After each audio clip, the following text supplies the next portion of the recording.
Here so far, especially on the athletics front, the sprinters, both Joe Paul and Azamati, in the top 10 fastest times this year.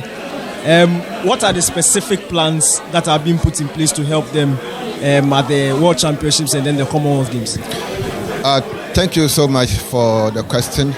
We have 3 different types of statistical programs that we want for these athletes. The first and the most critical thing is the training gap between June and August when their school competitions are over.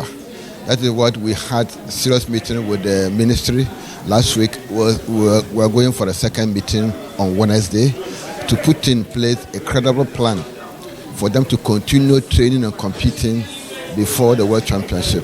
Previously, after the school's program, they stay idle and they cannot perform at the international competition as they did for the school. So this one of the first things that we want to do. If we get that over, then we now look at their allowances or financial support that we need support these athletes so that they don't go to school, they don't work, and they don't train at the same time. We want them to stop working and they concentrate on training. When the school is not in session, we need to support them financially so that they don't go to work. That's the second aspect. The third aspect is when they complete school, she will allow them to continue or to go into the world to go and fund for themselves, or the state should support them so that they will become more professional. If they become fully professionals, then the state will draw the support. But soon after school, they will need support to continue with the school. That is the 3 points that we want to, with the help of the ministry and with the help of the NSA, that's the plan that we put in place for the ministry. And from the meeting that we had with the minister last week, it looked good. We also have the same meeting with the NSA boss. It also looked good. So I'm just praying that those good meetings come to fruition.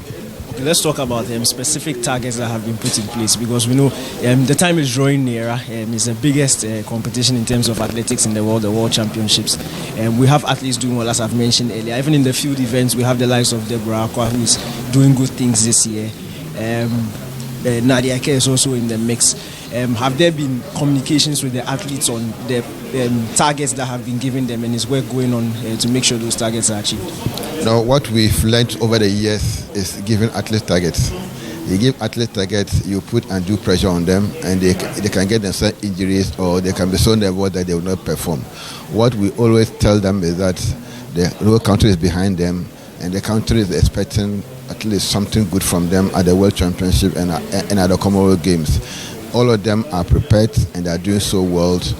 What we just need to do is to push them, support them financially, and give them more competition and training times.